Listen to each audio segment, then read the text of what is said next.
Hola, ¿qué tal amigos? Bienvenidos una vez más a Tu Primer Jale, este podcast de emprendimiento donde traemos diferentes personas de aquí de Chihuahua con historias que contar acerca de los proyectos, sus emprendimientos, sus historias de vida. A fin de cuentas, pues queremos que aprendan y que conozcan un poco más de la gente que está aquí en Chihuahua desarrollando sus propios proyectos. Está conmigo Sergio, que siempre aquí acompañándome en el podcast. Hola amigos, de nuevo yo. Ahora no estoy haciendo el audio, lo está haciendo Carlos, está allá en cabina. Gracias, cabina. Carlos. Ay, Oli.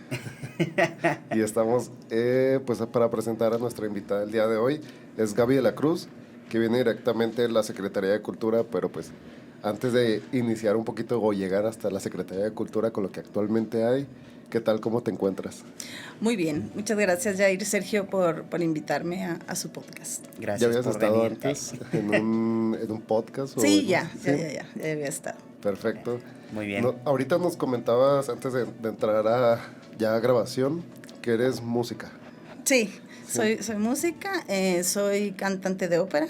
Mi especialidad es el bel canto, así es. Bel canto. Ok, Luego entonces empezaste así como que ver los micrófonos y tal. Sí, claro. No, en la ópera no se acostumbra mucho el micrófono, o sea, no es una herramienta con la que se trabaja mucho. Sí, Okay. es más como para nada más cuando graban muestras o referencias, ¿no? Uh-huh. Cositas así. Sí. Sí, okay. Sí, claro. Los sonidos ambientales. Ajá. Sí. Bueno.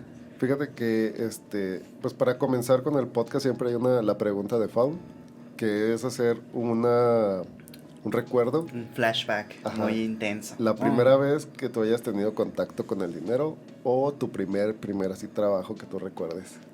Híjole, pues mira, mi primer contacto con el dinero fue súper chiquita. Siempre me ha gustado mucho emprender. Desde que tenía como 6 años vendía cosas en la escuela, en la primaria.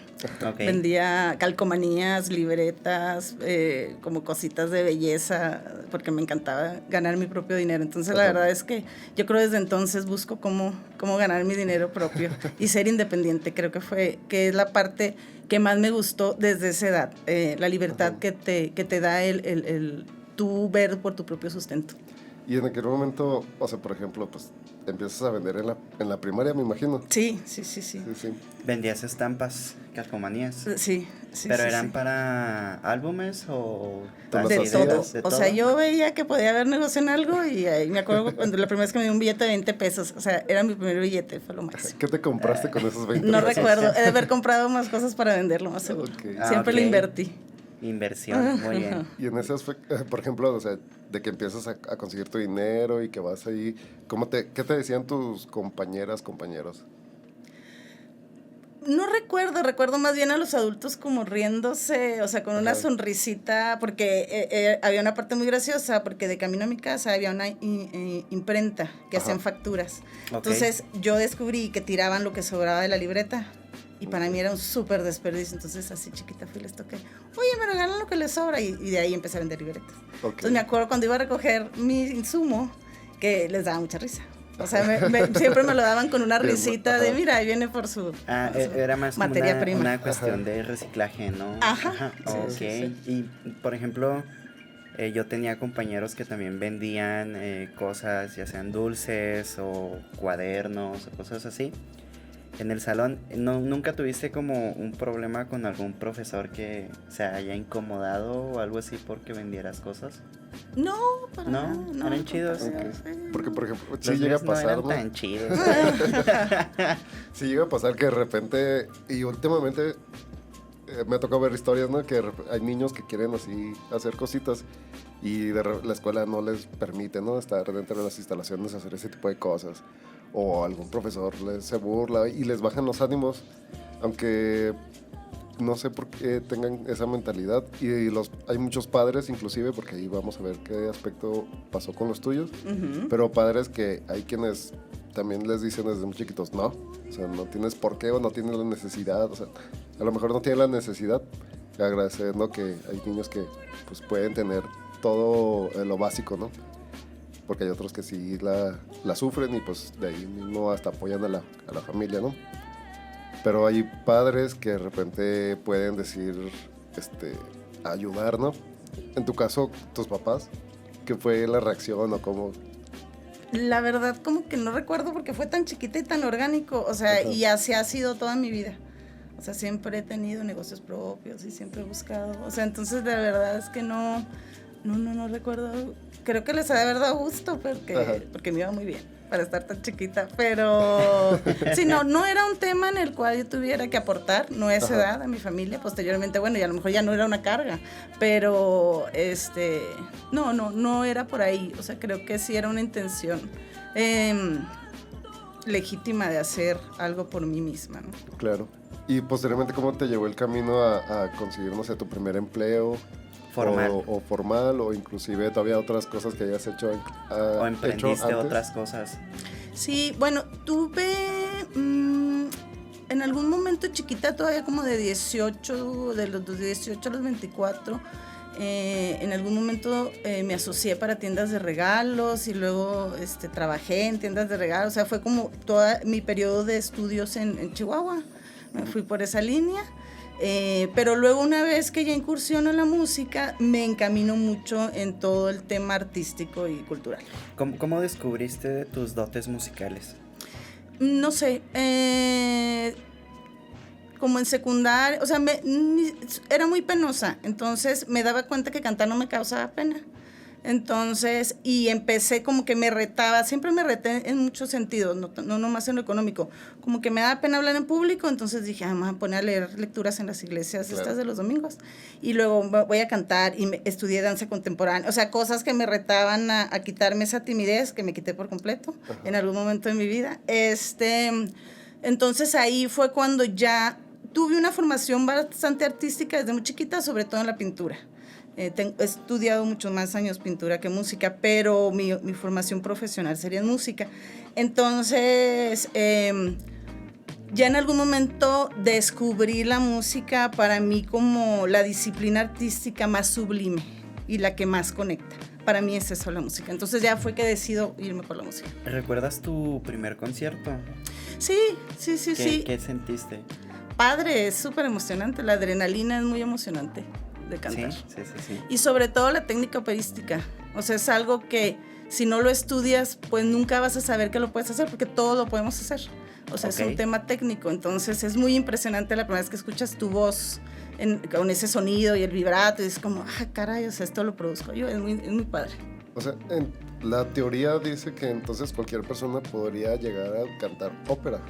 O eso, al menos eso entiendo. Yo creo que sí. Yo sí creo que cualquier persona que puede hablar puede cantar ópera. Okay.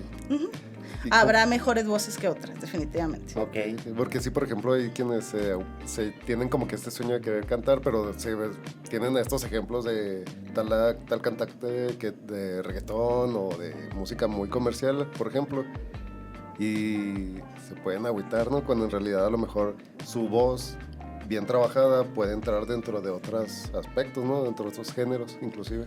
Claro, en gruperos, reggaetón, hay cantantes de ópera, ¿eh? Así que recuerde, ¿cómo se llaman estas chicas? Horóscopos de Durango. Ellas son cantantes de ópera. ¿En ambas serio? De la Escuela Nacional. Ajá. Oh, mira, eso sí no me lo sabía. Sí, ya sí hay varios, ahorita recordé a ellas, pero sí. O sea, en realidad es una formación muy estricta, que sería un desperdicio solo utilizarla para la ópera, creo yo, ¿eh? Ahora tengo muchos colegas que piensan distinto. ¿Por qué crees que se deba a ese pensamiento de que piensen distinto? Lo que pasa es que la ópera, creo que la música y la ópera en particular es bastante purista, la formación. Yo nunca he cantado otro género, más que en karaoke, pero sí. Pero te dicen tanto que no hagas algo que no está en un papel, que es muy complicado cantar otra cosa. O sea, tienes una formación demasiado estricta. O sea, tendrías que tener muy claro que no vas a ser cantante de ópera, que solo estás aprendiendo la técnica, pero en realidad son 9 años diciéndote, no está escrito en el papel porque haces ese ruido, ¿sabes? Entonces es bastante complicado. Y eso, o sea, por ejemplo, empezaste a estudiar ópera, ¿no? Uh-huh. Sí, o sea, tú tienes una licenciatura como... Soy músico, como músico, especialista en Sí, mi especialidad podría ser en canto. Ya en algún momento que me voy fuera, que tengo la oportunidad de salir de aquí, Yo me enfoqué más en el arte contemporáneo. Okay. No solo en la música, pero mi línea sería más el arte contemporáneo. ¿Cómo has visto tú esta cuestión, por ejemplo, de que pues eres músico, cantante? Estabas hablando ahorita acerca de la pintura, ¿no? Uh-huh. Llegó un momento de tu etapa de vida donde dices que tu educación estuvo aquí en Chihuahua y luego después sales. Entonces, esta perspectiva de ver en otra parte, ahorita nos comentas dónde estuviste, pero de estar en otra parte, conocer otras personas, la industria así artística prácticamente, cómo es y qué le aprendiste, y que llegas a Chihuahua y empiezas a implementar cosas que a lo mejor no aprendiste aquí, ¿no? Definitivamente. Yo inicié en la primera generación del conservatorio. Somos una generación, no diría que la primera, yo creo los primeros 3 semestres de gente que la mayoría nos fuimos al extranjero. Okay. Éramos gente que estábamos ansiosos de que se abriera una escuela de música. Entonces había gente de todas las edades, con todas las capacidades económicas, técnicas, etcétera. Entonces, sí, fue una generación muy fructífera en ese sentido. Al día de hoy todavía la mitad anda regada por todo el mundo. Entonces, cuando yo tengo la oportunidad, yo me fui a Dallas, me fui a Denton, Texas. Pues estábamos muy atrasados, o estamos, no sé, 20, 30 años a lo mejor. Sí. Yo allá vi cosas que nunca me imaginé que existían a la par de cuando yo estaba aquí en Chihuahua, por ejemplo. Aparte de la escuela de gran calidad, entonces sí es impresionante, o sea, darte cuenta que la mayoría de las personas con las que tú conviviste no van a tener oportunidad de ver eso. O, por ejemplo, que la gente que está en Chihuahua, que es, ya ahorita platicaré un poco del Festival de Arte Nuevo, que dices tú, ¿qué hago para que que la gente tenga acceso a esto? Uh-huh. Sí, sobre todo porque, por ejemplo, me imagino yo, enfocando un poquito más en la industria, uh-huh. O sea, si tú haces un concierto, si haces toda la parte de la logística, la planeación, el cómo vas a presentarlo, cómo vas a atraer a la gente, o sea, es no solo complejo en el aspecto de que saber hacer las cosas, sino también la propia gente, no la cultura, ¿no? Que vaya y consuma ese tipo de no sé, contenido cultural, por así decirlo. Pues cultura, sí, porque, en general. Porque pasa lo mismo, por ejemplo, aquí en Chihuahua con el teatro lo hemos notado, ¿no? Y con otras áreas así muy... Danza, pues en sí con la cultura en general, como que, bueno, las artes escénicas, al menos aquí como que sí hay un poco de... como que no acuden tanto, pero ¿cómo has lidiado con ese, pues con esa barrera, ¿no? Porque en ocasiones hay conciertos que se quieren hacer o cosas así y el talento está ahí, ¿no? Entonces, ¿cómo es empezar a traer gente a que vean lo que hay en su ciudad? Y más embargo, ver tú la comparación que, por ejemplo, viste en Texas y en la que hay aquí, ¿no? O sea, ¿cómo lidias con eso? Pues yo no lo veo como barrera, lo veo como oportunidad. Justo siempre, mira, somos 3 hermanas y las 3 estudiamos música. Una está en Berlín y 2 estamos aquí. Y mi mamá nos tuvo que defender mucho ante la familia. ¿Cómo estás loca las 3? ¿Qué van a hacer de cantantes de ópera en Chihuahua, no? Ajá, pero sí, ya ahora visto en perspectiva, creo que el artista, creo que quien se dedica a las humanidades en general, tiene mucho más oportunidad que quien se dedica, por ejemplo, a contabilidad, administración. Hay miles de administradores, ya vemos a lo mejor decenas de cantantes. Entonces las oportunidades son mucho más para las personas que nos dedicamos al arte, somos menos y podemos abarcar mucho. O sea, por ejemplo, sería muy limitante pensar que yo me dedico a cantar óperas en Chihuahua porque pues no hay óperas. Entonces, aparte no era mi intención ni lo es. Yo siempre me he enfocado más en la gestión cultural. En algún momento estando fuera, se me pareció muy elitista la ópera, me pareció muy limitante, muy limitada. O sea, sí, técnicamente es muy impresionante, pero dije, o sea, ¿a dónde voy? O sea, ¿a quién le voy a presentar esto, no? Sí. ¿Quiénes van a poder acceder a lo que yo haga? Entonces, ya ahí es cuando yo regreso y empiezo a trabajar en la sierra. Llevé ópera a la sierra, a los cerezos, a los Cersay. Entonces, dije, tengo que abrir, si quiero dedicarme al arte y mi formación es musical, bueno, entonces, ¿qué hago con eso? Entonces, abrí mi panorama a la gestión. Pero entonces es una oportunidad porque era la única que lo hacía en su momento.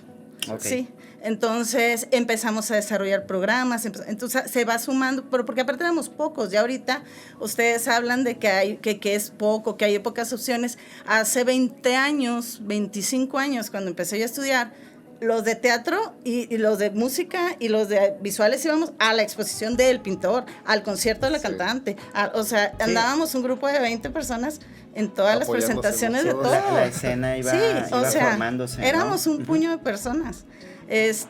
Ahora no es así. O sea, ahora hay espacios, ahora hay opciones. Ahora puedes ir a ver esta exposición aquí o puedes acá. O sea, pareciera que no hay movimiento, pero hay mucho. O sea, en verdad se ha avanzado mucho, creo yo. Sí, yo creo que lo que a veces llega a complicarse, inclusive que ha ido mejorando con las redes sociales, es la difusión. El alcance. Entonces, ¿no? Que puedes llegar a tener. A ti te tocó también esa etapa de transición, ¿no? De tener estos pequeños espacios y estos grupos chiquitos y demás, a ir a esta democratización de la cultura, podría decirse, donde de repente ya hay estas herramientas y es más, inclusive hasta barato hacerlo y llegar a más gente, y de repente conoces a más gente de afuera y empiezas a hacer todo, ¿no? El movimiento. ¿Te refieres a democratización por el tema del internet? Sí. Okay. Bueno, de entrada yo inicié mis estudios de manera analógica, no existía como tal. O sea, ya está el internet, pero todavía las partituras era la copia de la copia de quien la conseguía y la tenía. Ajá. Y de un día para otro conseguíamos todas las partituras de todo el mundo por internet. Todavía como estudiante, todavía en Chihuahua, ¿no? Entonces sí fue así un boom de estar cantando la misma canción por 4 años, todas las sopranos y todos los así, ¿no? A tener acceso a todo el tipo de grabaciones. Yo compraba mis discos por catálogo, mandaba a pedir a Gramophone, dependiendo de lo que quisiera escuchar. Eso es, no, bueno, o sea, sabía que existía, pero no... Sí, había una tienda, Melómano. Y ahí ibas y buscabas en tu catálogo el disco que querías mandar pedir, pero era un catálogo... De verdad no encuentro mucho la diferencia, porque eran catálogos de miles de discos. O sea, en verdad también tenías acceso a pedir, nomás que ya iba sobre un disco. En cuanto a la palabra democratización, yo no creo que sea democrática el internet ni las redes. O sea, creo que quienes las ocupamos somos privilegiados, porque la gran mayoría no tiene acceso, definitivamente. Y creo que el trasladar la difusión y la promoción del arte a lo digital. Simplista. No, deja tú, o sea, dejamos de acceder, dejamos de ir a quienes no tienen acceso, dejamos de ir a la sierra, dejamos de ir a los lugares, porque se nos hace más cómodo, no, ya con esto llegamos a mucha gente, pero ¿a quién queremos llegar? ¿O quién nos necesita que lleguemos, no? Claro. Entonces yo creo que no es democrático. Ya, ok, sí entiendo esa problemática, porque por ejemplo ahorita nos estabas diciendo que cuando llegaste con la gestión cultural, iniciaste a llevar a espacios muy difíciles, ¿no? Por ejemplo, o sea, decías que en el Cerezo, ¿no? Sí, por ejemplo, el Cerezo no puedes meter un celular, no puedes meter una cámara, no puedes meter en muchos casos ni un teclado. Entonces... ¿Cómo fue ese llevar ahí, no? ¿Cómo se desarrolló? Creo que han sido mis mejores estudiantes, los de Aquiles Cerdán de alta peligrosidad. A ellos les van bajando su condena, o sea, les van dando como ciertos puntos, bonos, no sé cómo se les llame, por asistir a ciertas clases. Pero sí era impresionante, porque aparte juntaban como a 2 grupos que no se topaban más que en su clase de música. Entonces entrábamos, yo a los varones entraba conmigo mi pianista acompañante, entrábamos y ellos nos cerraban, nos ponían un pasador por dentro, los mismos presos, delimitándonos. Entonces, y al mismo tiempo nosotros nos teníamos que desconectar de quiénes eran ellos, no nos importaba qué habían hecho, y los enseñábamos a cantar. Pero hasta cierto punto la cultura, en este aspecto la música te permite también demostrar sentimientos, ¿no? Emociones y todo ese show, y de alguna forma también se llega a ciertos espacios de intimidad o cercanía o de relación, aunque dices esta separación que había, que hemos hablado en otros podcasts sobre también personas que se dedican a la gestión cultural, a la promoción y todo este show, que causa cambios, ¿no? ¿Tú qué veías, por ejemplo, en estos grupos que no se llevaban bien en el momento que ahí era como un espacio neutro? Sí, bueno, en realidad todos lo disfrutaban, Digo todos porque era con hombres. Después tuve la oportunidad también de trabajar con mujeres. Ahí entraba yo sola. O sea, curiosamente con hombres pueden entrar un hombre y una mujer, pero con las mujeres no pueden entrar hombres. Entonces ahí entraba yo sola y creo que es un momento para la mayoría de relax, No sé si de felicidad, no podría decir tanto, pero sí creo que se relajaban. Tuvimos momentos padres. Normalmente no preguntábamos qué habían hecho. A veces nos querían platicar, tratábamos de no escucharles. En Cuauhtémoc hay un VR, se llama, Unidad de Bajo Riesgo. Ahí estuvo muy interesante, trabajamos un buen tiempo. Los CERSAI son muy interesantes, donde están los adolescentes. Pero yo creo que la parte más complicada son las granjas hogar, trabajamos en lugares fuertes de niños y niñas violentadas sexualmente. Entonces ahí sí es como dices, híjole, tengo que dejar de pensar quiénes son ellos y por qué están aquí, ¿no? Entonces sí se complica un poquito. ¿Tienes algún recuerdo de alguna persona, ya sea adulto o joven, niño, que te haya marcado? Sí, pues bastantes. Hay uno de Cuauhtémoc y creo que el pianista lo compartimos porque era un joven que fue muy mediático, su caso. Él asesinó a su novia y llegando nos dijo, sí saben quién soy, los voy a demandar si sacan algo mío, pero al mismo tiempo fue como el que le interesó más la clase y escribió una canción súper bonita que hablaba sobre el estar presos y la libertad. Entonces me acuerdo que ya en la última presentación, durábamos meses, sí. En la última presentación cantó todo el Cerezo, dentro del salón y afuera, entonces fue muy impresionante. Okay. Sí. Y otra de las áreas donde habías llevado estos eventos fue en la sierra. Sí. ¿En la sierra a Rarámuris específicamente o a poblaciones? Indistinto, sí, de manera indistinta, no. Eso también es discriminar, el querer solo tener, pero bueno, no sé, a mi ver. Nos presentábamos sobre todo en templos por la acústica, por la capacidad de las personas, porque están sentados, porque no hace frío. Entonces trabajamos mucho en templos. La mayoría de la gente que dice que no le gusta la ópera es porque no la ha escuchado. Pero siempre tuvimos excelente recepción. Y sí, la gente llora y se emociona. Y sobre todo que fuimos en esta época del 2000, ¿qué sería?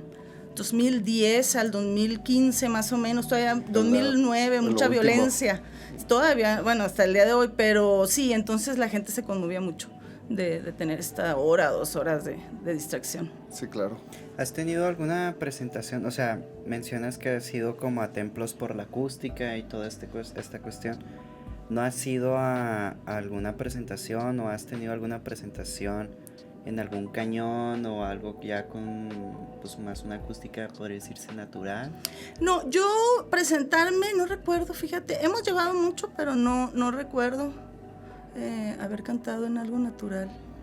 O sea, sí, pero en la sierra, pero no así como Namurechi o así, no. Uh-huh. No, el año antepasado llevamos algo al Festival Internacional en Namurechi, pero no, yo no. No, okay. Uh-huh. El camino de la gestión cultural, ¿a dónde te fue llevando? O sea, con estos primeros eventos que ya regresaste y quisiste hacer mover para todos los diferentes lados, después, ¿cómo te fue encaminando hacia otras partes? Empecé de Dallas, me fui a Ciudad de México, estuve allá casi un año, casi aprendiendo de la Ciudad de México, justo cómo difunden y promueven el arte. Es impresionante. Sí, es una industria completamente. Sí. Sergio, tú... Sí. Yo fui más bien por el lado de... Bueno, yo principalmente trabajo con músicos. Uh-huh. Y sí fui dije, voy a ir a un lugar donde hay una industria para ver cómo funciona, qué estructuras tiene y tratar de traer algo, ¿no? Y sí, pues sí cambia, pues al menos a mi parecer sí se me hizo un cambio muy radical porque sí hay, pues es una ciudad inmensa, ¿no? Entonces sí hay más opciones, sí hay cosas que no te toca ver aquí, cositas así. Hay todas en la Ciudad de México, sí. No hay más, hay todas. Hay todas, entonces de hecho tengo un amigo que me decía, todo lo que te imagines está pasando en alguna parte de esta ciudad. O sea, así de abismalmente. O sea, es impresionante. Uh-huh. Sí. Tú siempre crees que donde estás parado está pasando algo, pero toda la ciudad es así. Sí. O sea, ¿qué está pasando? ¿Por qué tanta gente todos los días hasta ahora está así?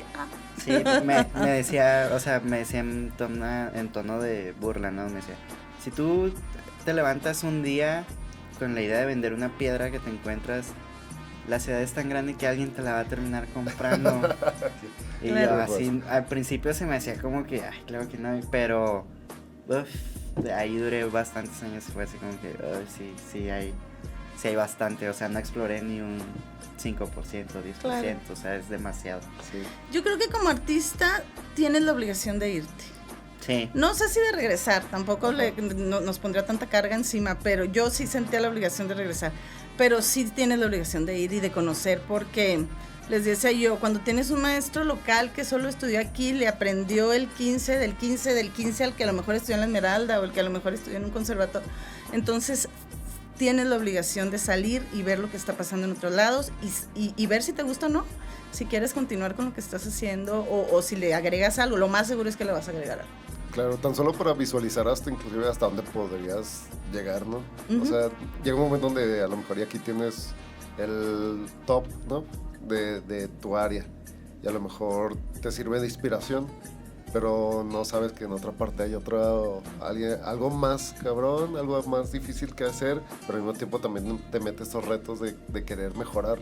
Entonces tienes que ir a otra parte a ver con qué cosas te hacen falta, qué cosas te falta aprender para volver o a quedarte allá y seguir, ¿no? Dándole. Sí, claro. Depende de lo que quieras hacer. Ajá. Inclusive el irte es un reconocimiento de donde vienes, ¿no? O sea, regresas y dices tú, órale, hay todo esto y no lo había visto. Me tuve que ir para regresar y verlo. Sí, claro. Entonces también es un poco sacudirte lo que eres, sobre todo como artista, sacudirte lo que eres y regresar y sigo siendo, pero ya también veo distinto, aprecio, respeto, cosas que a lo mejor, qué flojera estar aquí, Chihuahua no hay nada, Chihuahua hay mucho, ¿no? Entonces aprender a verlo también. Sí. Y en esta trayectoria que nos contabas, fuiste a Ciudad de México un año y luego posteriormente. Y luego me vine a Chihuahua, puse un centro cultural.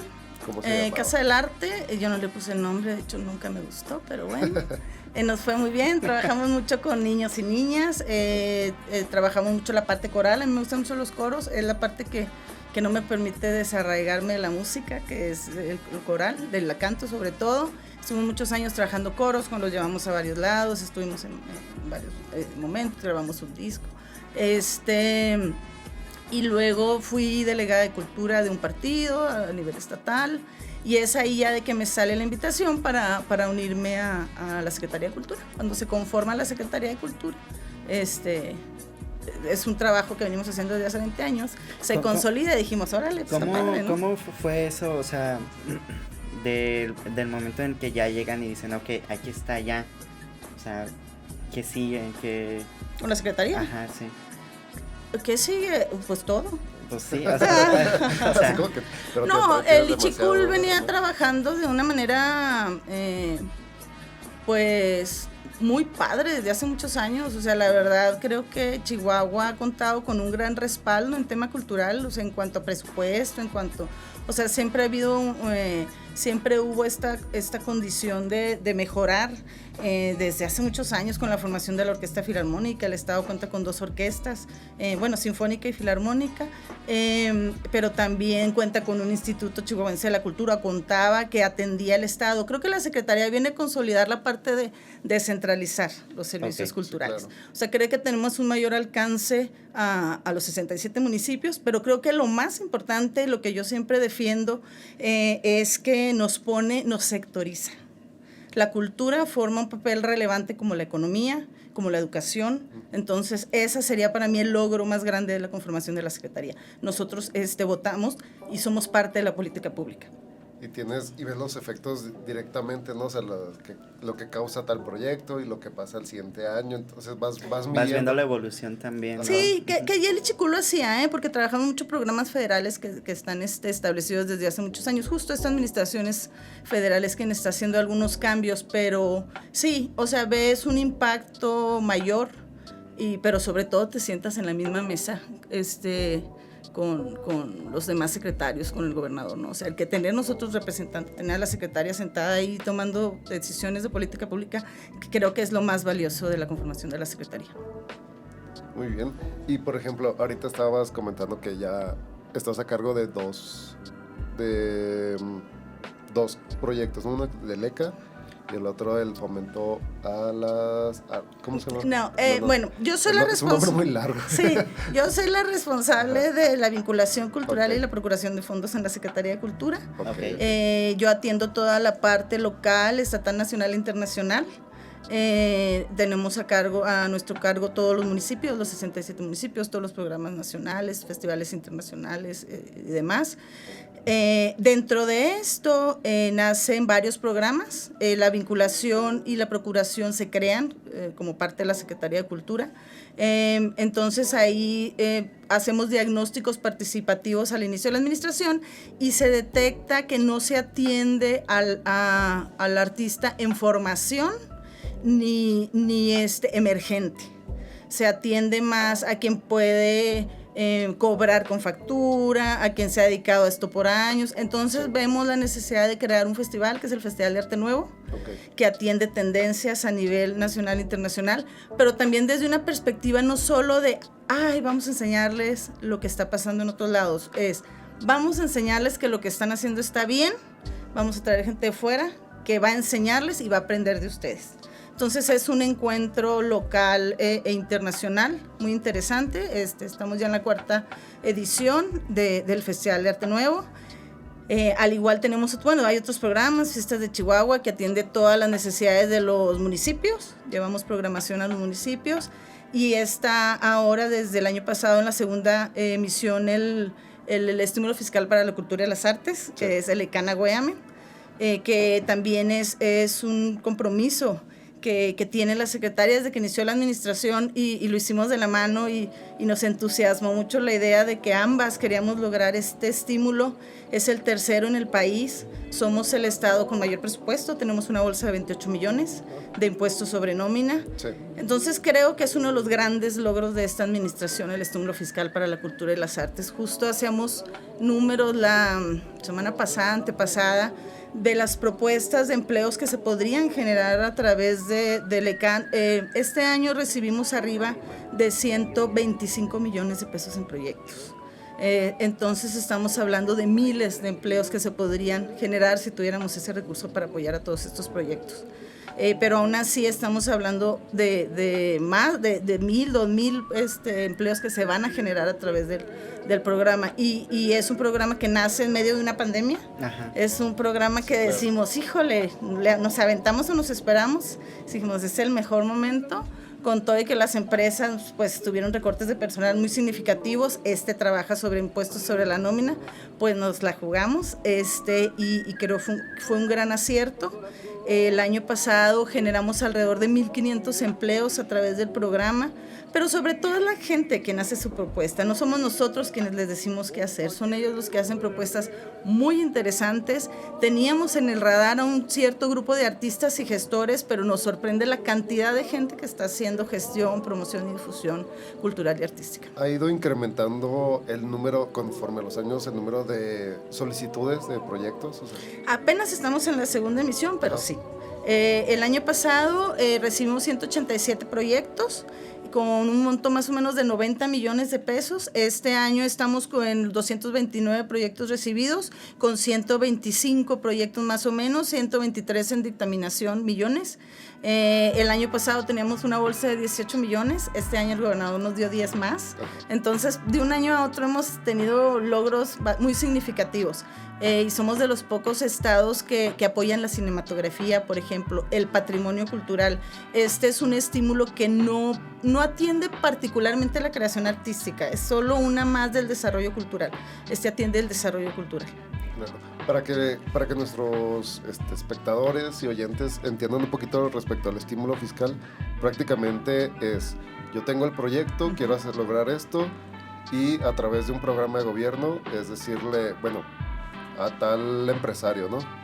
¿Sabes qué? En lugar de entregar tus impuestos directamente a mí, a Hacienda, eso, mándalo y enfócalo a este proyecto. Va a ser lo mismo, tú vas a quedar limpio ante gobierno, ante la administración, pero en lugar de que llegue allá, vas a enfocarlo directamente a un proyecto para que se mantenga durante una temporada de un año, ¿no?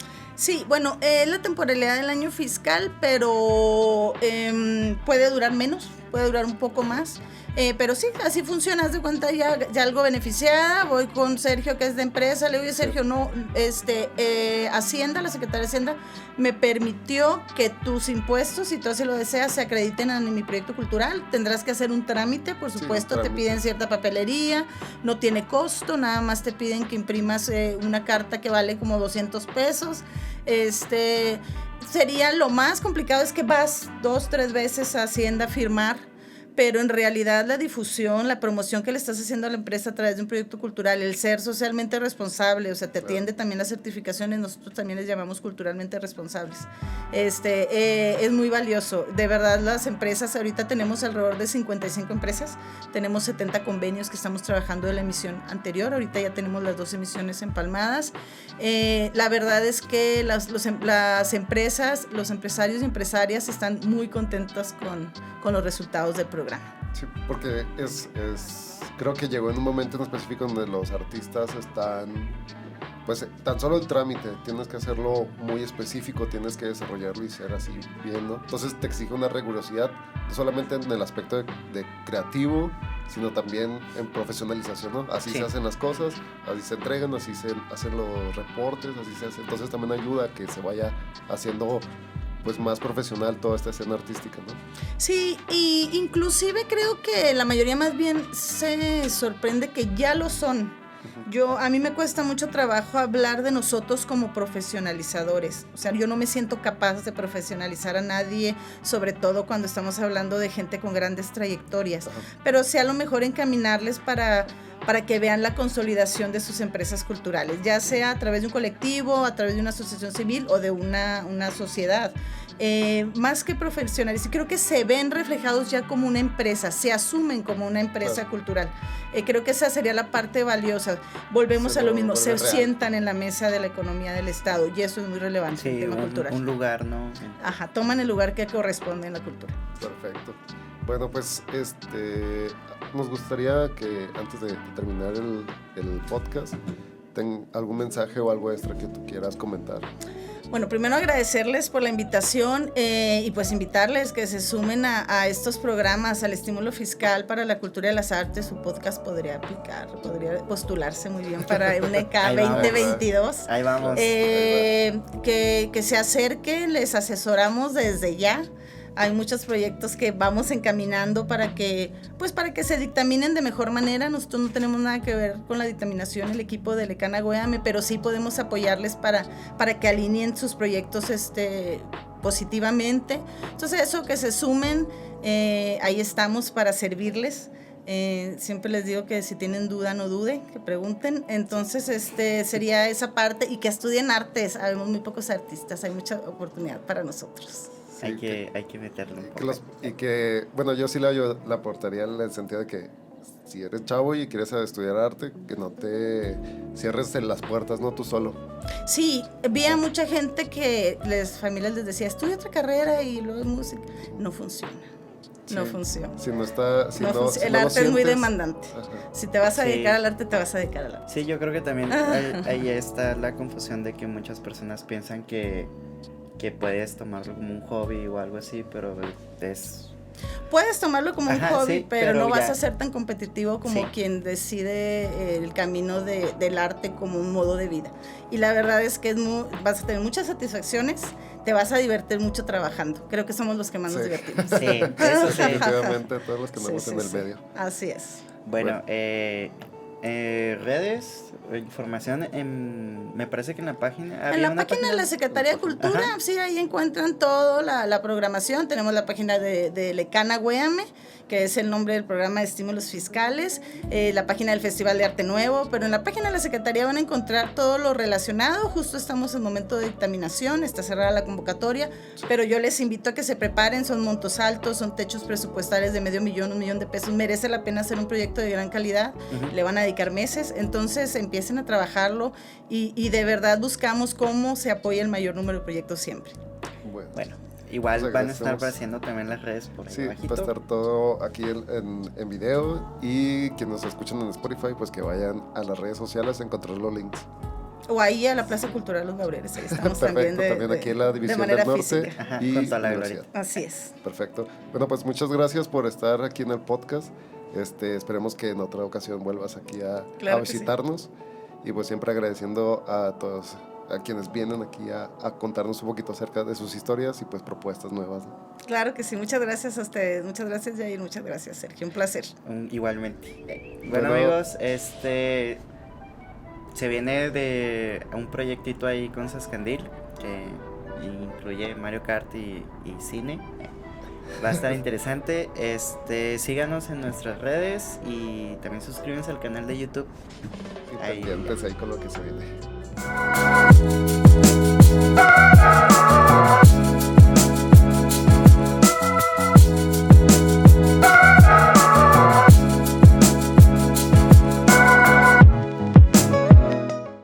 Bienvenidos.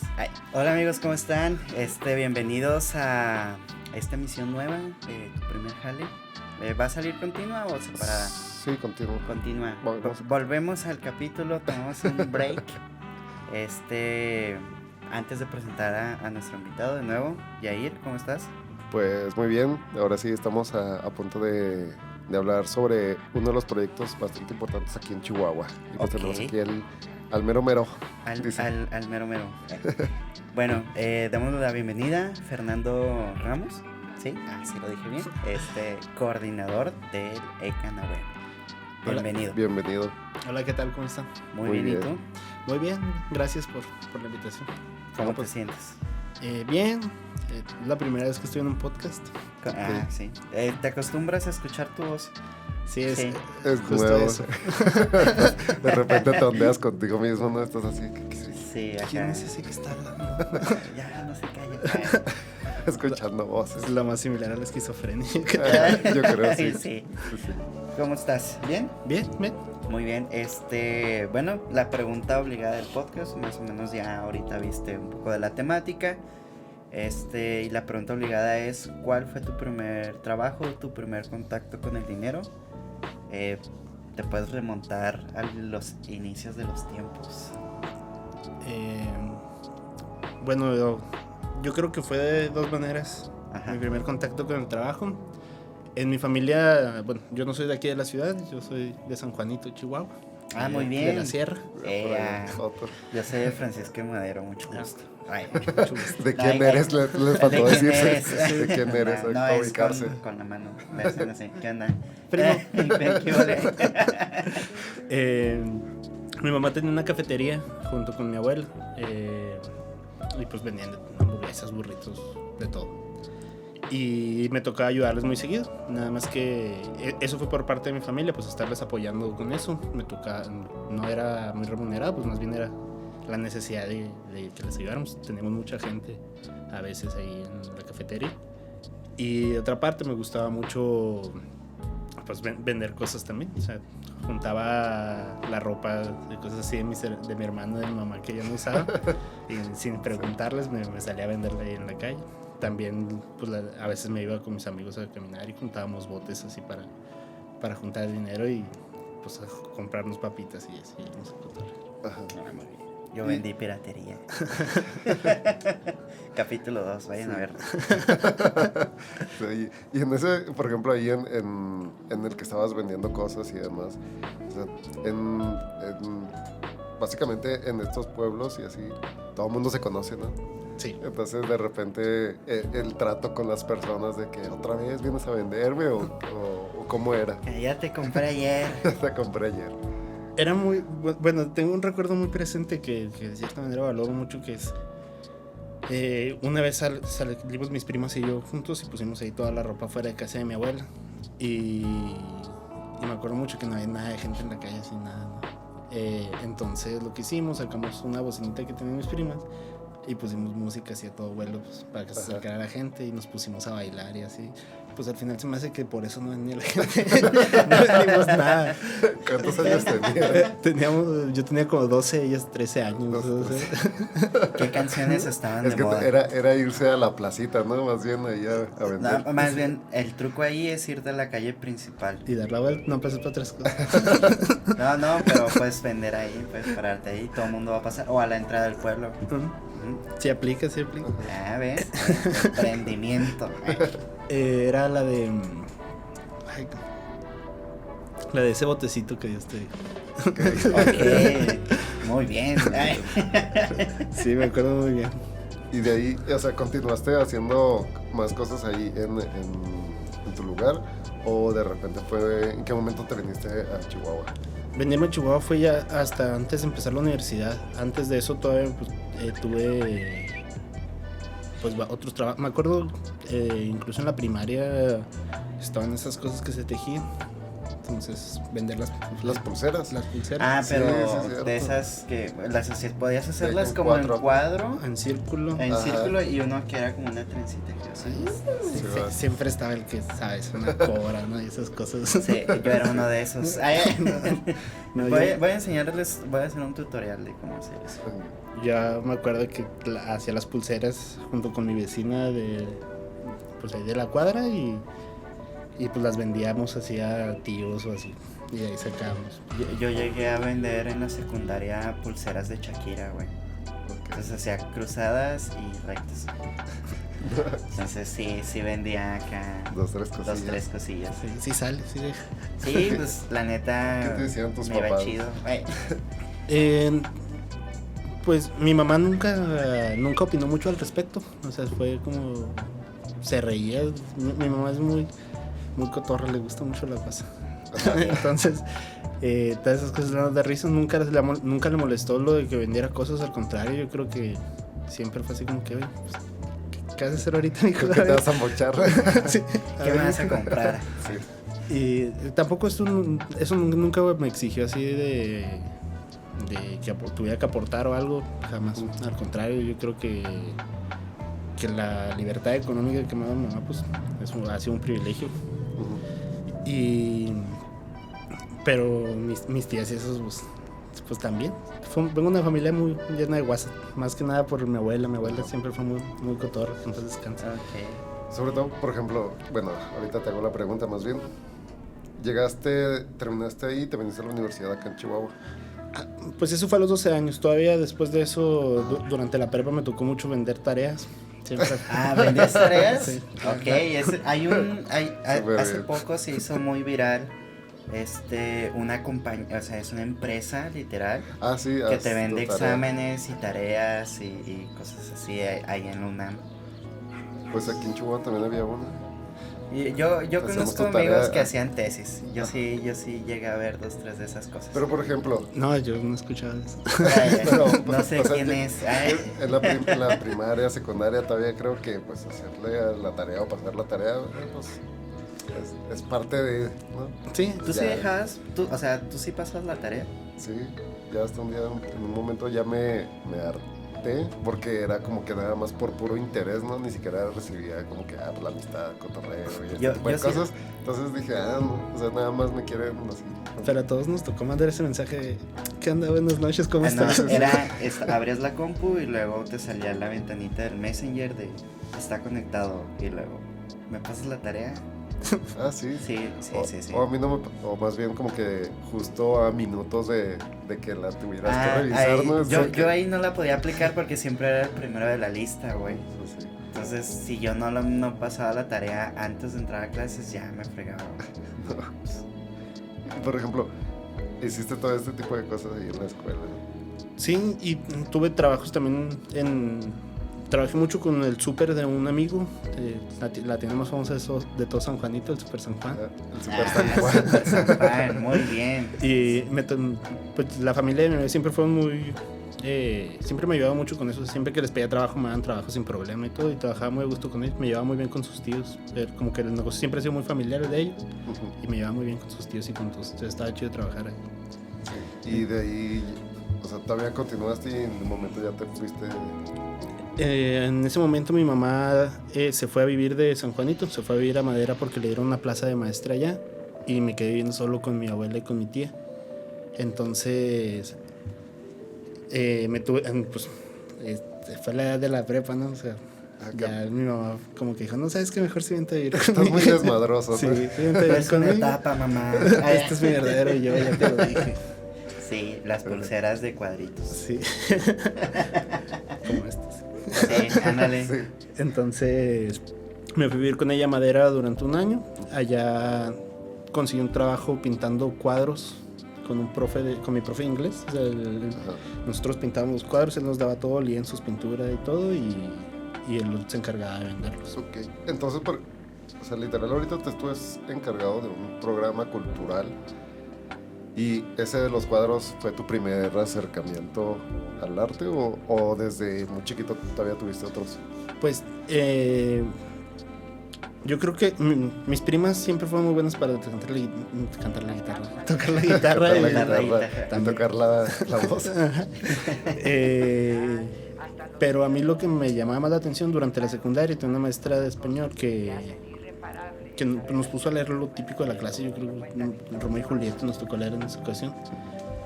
Y a pesar de eso yo le empecé a pedir libros y yo creo que ese fue mi acercamiento. O sea, mi inclinación siempre fue más hacia la literatura que hacia otras disciplinas. Okay. O sea,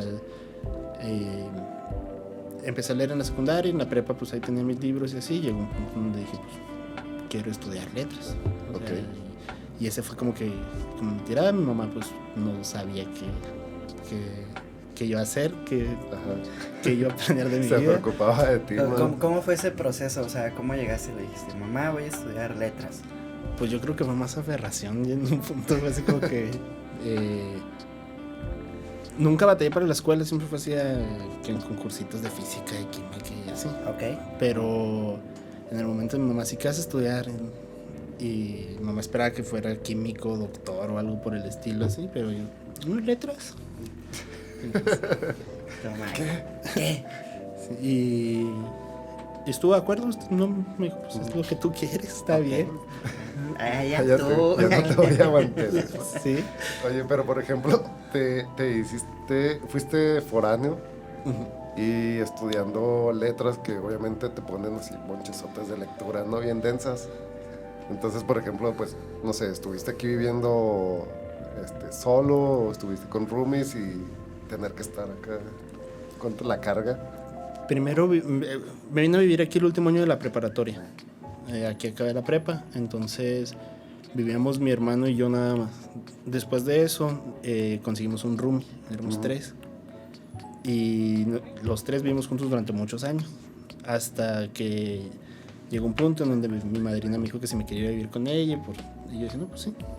Me fui a vivir con ella, bueno, más bien solo en su casa. Ok. Me mudé solo, me mudé con un amigo y ahora vivo con mi hermano otra vez. Ajá. Nada más que en esta casa que estamos empezamos viviendo 5 personas y ya poco a poco se ha ido reduciendo el número. 5 personas. No, bueno. Todos Fíjate, estudiantes. Yo viví como 5 meses con 12 personas más. No, o sea, 5 Cómo se nos me hace encanta súper la bien, buena ¿no? vida. Es que sí, es un caos. Todo empieza cuando no quieren lavar trastes. Ese es el gran dilema. El dilema. La pedrada. La pedrada A quien machín. a quien le caiga. Ahí no éramos todos estudiantes, o sea, Ok. Vivíamos un deportista profesional, un arqueólogo, un administrador de empresas, un diseñador gráfico, todos ya titulados, bueno, o al menos graduados, y yo estudiando en ese lapso, y todavía estaba estudiando. Me tocó ser el menor de todos. Pues. Mi hermano ahorita tiene 28, más o menos todos estaban entre 28 y 31 años. Y yo. Y en ese, por ejemplo, ahí estuviste trabajando mientras estudiabas. ¿Algo relacionado a la escritura o...? Pues no propiamente. La cuestión de las tareas siempre ha sido como que un respaldo muy, muy fuerte en mi vida, yo creo. Ok. Pero trabajé en bares, en cuestiones así. Trabajaba de noche y iba a la escuela en las tardes. En cuanto salía de la escuela me iba a trabajar. Ya la cuestión de entrar directo a los temas de gestión cultural pues tiene que ver directamente con la formación de la escuela y con la inclinación del servicio social y cómo fui acercándome a la Secretaría de Cultura un poco, ¿no? Uh-huh. Pero el trabajo que tengo actual pues sí es una historia medio extraña. Yo siempre que se la platico a mi familia... Cuéntala, es el lugar indicado para contar una historia medio extraña. No es cierto. Siempre le digo a mi familia que tengo trabajo gracias a jugar al valero. Ok. Tal cual. Ok. Va interesante la premisa. Ok. Un muy buen amigo mío, se llama Edgar. Me marca en la mañana y me dice, oye, hay un concurso de valero en la escuela, ¿te vas a inscribir? Y yo no quería ir, y decía, tengo un chorro de flojera. Tengo como 15 tareas. Sí. Y ya me dice, sí, no, vente, vamos. Y me fui a la escuela con él y concursamos. Me acuerdo que quedamos en la final Edgar, el profe Toño y yo. Okay. Entonces, pues ya terminó el torneo y nos fuimos Edgar y yo, íbamos en el camión rumbo a mi casa con el trofeo en la mano, así en el concurso de valero. Y me topé a Gaby, una amiga que tenía mucho que no veía, y me dice, oye, ¿cómo has estado? Y me preguntó, oye, ¿tú ya hiciste tu servicio social? Y yo le dije, no, yo estoy trabajando en la Secretaría de Cultura, ¿no quieres hacer el servicio social conmigo? Entonces ya cuando entré, pues me tocó ayudarles con el Festival Internacional Chihuahua, con el Festival de Arte Nuevo, que ya Gaby habló de él, con la Feria del Libro. Y pues yo creo que sí les gustó cómo trabajé, porque pues Gaby me terminó hablando. Ella asumió el compromiso de hablarme. El respaldo. Sí, entonces... a Gaby sí me había tocado conocerlo durante el FAM, pero pues es ahora ya durante el trabajo en el ECA cuando ya la conocí más de cerca, ¿no? Y pues sí fue una experiencia muy, muy drástica en la manera en la que yo conocía lo que era el trabajo, a empezar a trabajar con un programa como este, ¿no? O sea, sí me cambió un poco la perspectiva. Incluso fue como ok, pues estudié literatura, pues porque nunca pensé en todas estas posibilidades. O sea, no solo de mi trabajo actual, sino de todos los tipos de proyectos que entran, de todas las personas que he conocido. Pues sí se me abrió una gama, ¿no? Eso es algo curioso. O sea, alguien que estudió, por ejemplo, literatura, ¿qué tipo de trabajo podría llegar a alcanzar profesionalmente? Pues ahí me avisas. ¿Sí? Okay. Sí, o sea, porque por ejemplo, pues no sé, un ingeniero pues sí puede trabajar en varios sectores y así, ¿no? Lo que hablábamos mucho con una maestra en la escuela siempre fue así como que la mayoría estamos acostumbrados a que las carreras vayan destinadas hacia un trabajo, ¿no? Ajá. Siempre es como que, tú estudiaste medicina y eres doctor. No sé, contabilidad pública, pues eres contador público. Entonces, en el caso de letras, como que hay muchas funciones en las empresas que son necesarias y que el perfil de un estudiante de letras puede cubrir, desde publicidad, redacción.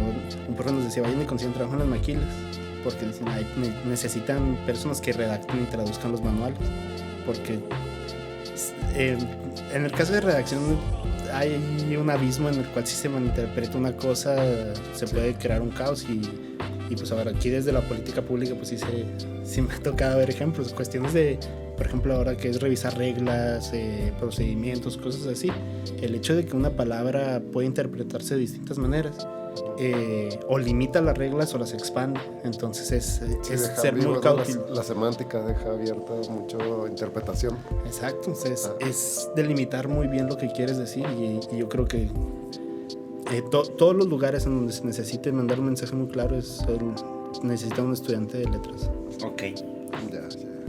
Y por ejemplo, ahorita que ya tienes todo este proyecto, bueno, más bien esta gestión de los recursos y los proyectos que llegan y todas, ¿tu función exactamente en qué consiste? Pues mi función es coordinar al equipo de trabajo como tal. El estímulo tiene muchas variantes, o sea, está el área financiera, está el área de los trámites, está el área de recuperar toda la publicidad, tenemos pues todo lo que vienen siendo los trámites con administrativo, entonces a mí me toca coordinar eso. Aparte de eso, a mí me toca todo lo que viene siendo revisión de las reglas de operación, revisión de los procedimientos, de cierta manera En conjunto con Gaby nos toca un poco lo que vienen siendo los diseños como tal del estímulo, para ver la manera en la que van a funcionar los procedimientos, de qué manera van a funcionar, si va a haber cambios en las reglas. A mí me toca, por ejemplo, me tocó llevar todo el proceso con la Secretaría de la Función Pública para la publicación de las reglas. Entonces, pues en general es eso. También me toca dar asesorías a los beneficiarios, a los beneficiarios y a los participantes, explicarles cómo crear un proyecto a las personas que no tienen ni idea. Me ha tocado asesorar personas incluso hasta cómo usar el Excel, así. Okay. Que es un proceso por el cual yo también tuve que pasar. Sí, claro. De hecho, creo que su convocatoria venía en Excel, ¿no? Sí. Me parece que sí viene en Excel. Sí. Sí, la vimos. Todo, y todo no nos así, regañen, sí la vimos. y todo así vinculado, ¿no? Si le mueves aquí, de repente se mueven otras partes. Sí, tiene un código ahí, ¿no? Básico. Sí, ahí pues se trató de ser amigable, nada más que dentro de todo este proceso pues aún se tiene que pensar mucho en las personas al momento de estar aquí, ¿no? O sea, al momento de diseñar una convocatoria se tiene que pensar pues a quién va dirigido y de qué manera se espera la recepción de eso. Y aún así existe como, por más claro que sea el mensaje, la redacción o las reglas, si te has hecho gente que dice, no lo entiendo. Sí, y si nos pasó, o sea, viva experiencia, no voy a decir nombres, pero nos tocó participar en la creación de una, digamos que una plataforma, ¿no? Entonces estaba pensada para personas de en general, pero sí estaba como un poco más orientada a personas de entre 50 a 80 años, ¿no? Entonces, hacernos las preguntas de ¿y cómo hacer esto? ¿Y por qué esto? Y así, o sea, teníamos que pensar como si fuéramos una persona de 50 a 80 y terminábamos con listas de preguntas gigantescas, ¿no? Entonces lo dejábamos así lo más sencillo posible. Y nosotros, no, sí va a funcionar, está muy bien, y ¡pum! No funciona, no le entienden, y es como que otra vez y otra vez. Sí, es un proceso bastante difícil. Es muy complicado en ese aspecto, pues a nosotros nos toca atender de todo tipo de disciplinas artísticas y de todo tipo de personas de todas las edades. O sea, yo creo que lo mínimo es 18 años por las cuestiones legales, y no sé, 80 y tantos años que han llegado ahí con nosotros, y cambia hasta la perspectiva de qué es el arte, hasta cómo se hace un proyecto, hasta saberle a la computadora. O sea, son muy distintas las atenciones que requiere cada uno. La mayoría de los 18, 19, 20 años es como que tienes que ir a la Secretaría de Hacienda y el proceso más. Saca cita por teléfono. Exacto. ¿Se puede hacer eso? Saca cita y yo creo que en mayo, güey. Sí, ¿y qué estamos? ¿En el año que entra? Ay, no. Sí, ¿Y cómo impartes? O sea, ¿das talleres? Ahorita por la pandemia me imagino que pues en modalidad virtual, o generas algún documento o algo que puedan leerlo. ¿Cómo llevan eso? Pues es un trabajo muy en conjunto con todo el equipo. Hay desde documentos que se generan, procedimientos de cómo acceder al estímulo, en conjunto con la UTECH, y ahora no sé si diré chavo, me siento mal, tiene 2 años menos que yo. Un joven. Pasa. Un joven de la UTECH que trabaja con nosotros, nos ayuda a diseñar una plataforma digital. No sé si tuvieron la oportunidad de verlo en una aplicación. Sí.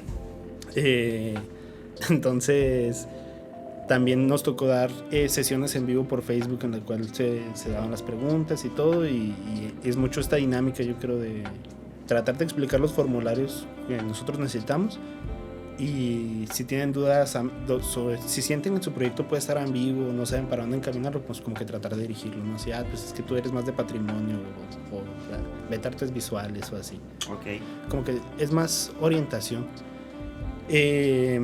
Sí me ha tocado atender muchísimas llamadas telefónicas, muchísimas personas que van ahí a la oficina, revisar los proyectos y leerlos y emitir recomendaciones, sobre todo, más que nada para pues, cuidar que el proyecto esté bien redactado, que esté claro y que los dictaminadores vayan a entender qué es lo que quiso decir, ¿no? Okay. Y por ejemplo, ahorita que ya se cerró la convocatoria. Pero ya no pueden. Pero para amigos. quienes estén ahorita viendo y escuchando el programa, pues prácticamente van a tener un año para pensar.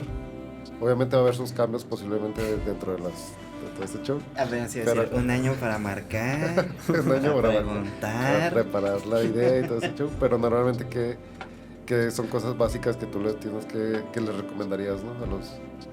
A las personas. ¿Cuál es el error más común que cometen? El error más común es que no leen las reglas. Así, Ok. tal cual. Lean.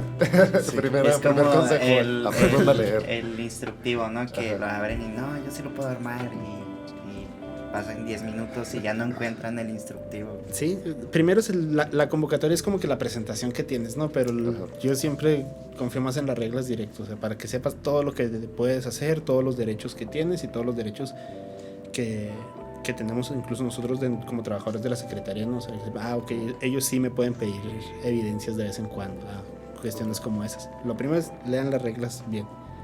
Después de eso, hay muchas personas que se van por la idea del dinero. O sea, el dinero llama.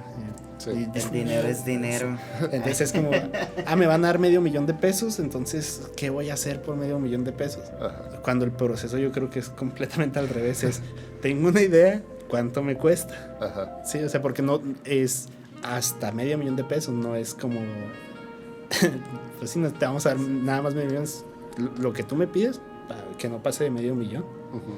Y esa dinámica yo creo que es lo que vuelve muy sustentable a los proyectos. O sea, el hecho de decir, ok, pues quiero hacer el ejemplo del podcast, ¿no? Quiero hacer un podcast. Ok, ¿qué necesito para hacer el podcast? Porque si se empieza al revés, no va a estar sustentado.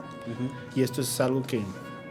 Que muchas veces, por ejemplo, bueno, no sé, pero tengo esta perspectiva de que hay artistas o gente en general, ¿no? Que tengan algún proyecto por ahí y de repente no tienen conocimiento o tanta experiencia en saber cuánto cuestan las cosas, ¿no? Entonces, por ejemplo, en lugar de decir, pues voy a tener $1,000,000 y resulta que su programa o proyecto termina costando, no sé, 200,000, los hace ser más realistas, ¿no? Con respecto a lo que...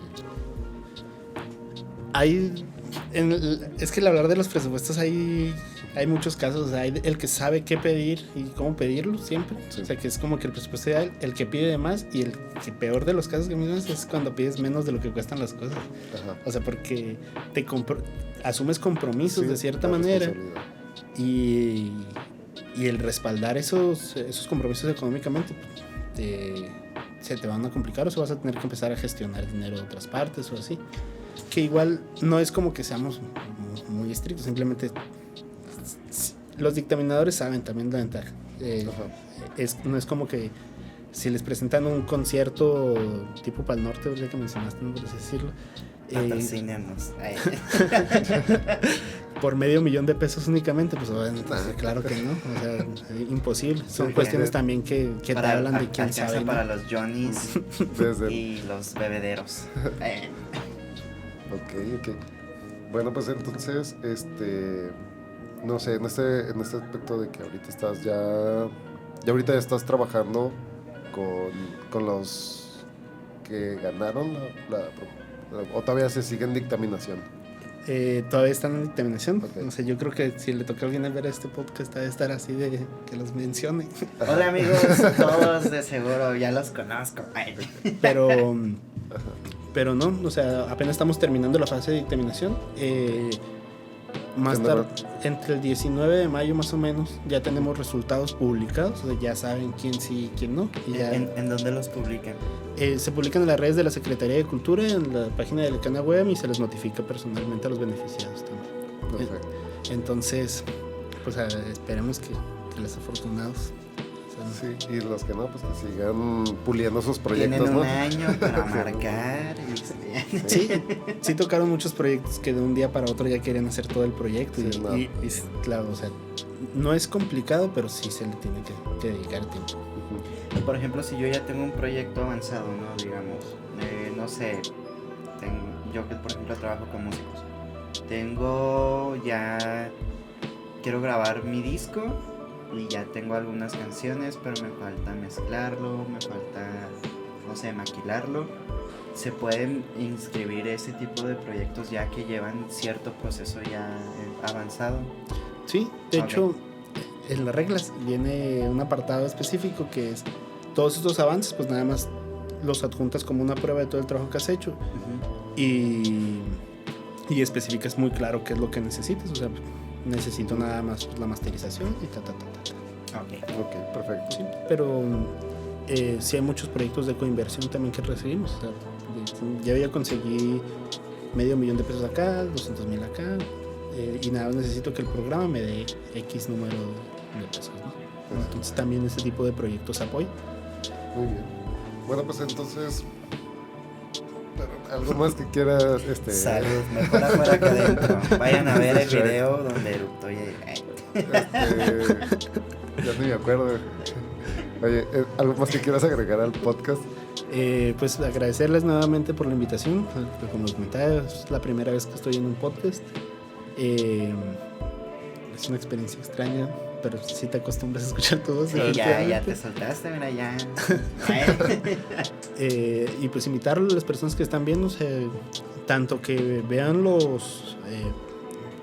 ver la convocatoria, las reglas de operación, todas estas cuestiones, así como también estén atentos a las publicaciones de los proyectos, porque muchas veces salen talleres, cursos, otras cuestiones que son muy nutritivas. Hace poco fui a la presa a pasear a mi perrita y me topé un señor que me tomó unas fotos, y cayó coincidencia que esas fotos se las pidieron de un taller en el cual él se inscribió, que es parte del ECA del año pasado. Entonces, y tú, mira qué coincidencia. Sí, o sea, fue como que dijo, nunca voy a la presa y voy a ir a conocer. Y ya eres parte de las muestras. De un proyecto. Chan. Está así Chihuahua, ¿no? Chiquito. Sí. No, bueno. Era San Juanito. Bueno, no, pues muchas gracias por estar aquí. Esperemos que igual en otra oportunidad puedas regresar con nuevas noticias, nuevos programas, proyectos, o inclusive alguna propuesta propia, ¿no? No sé, en este aspecto de la cultura y las letras y todo. Entonces, pues agradecido que estés aquí. Audiolibros, hay que hacer un audiolibro. Estaré bien, estaré bien. Un audiolibro. Muy bien. Espérenlo.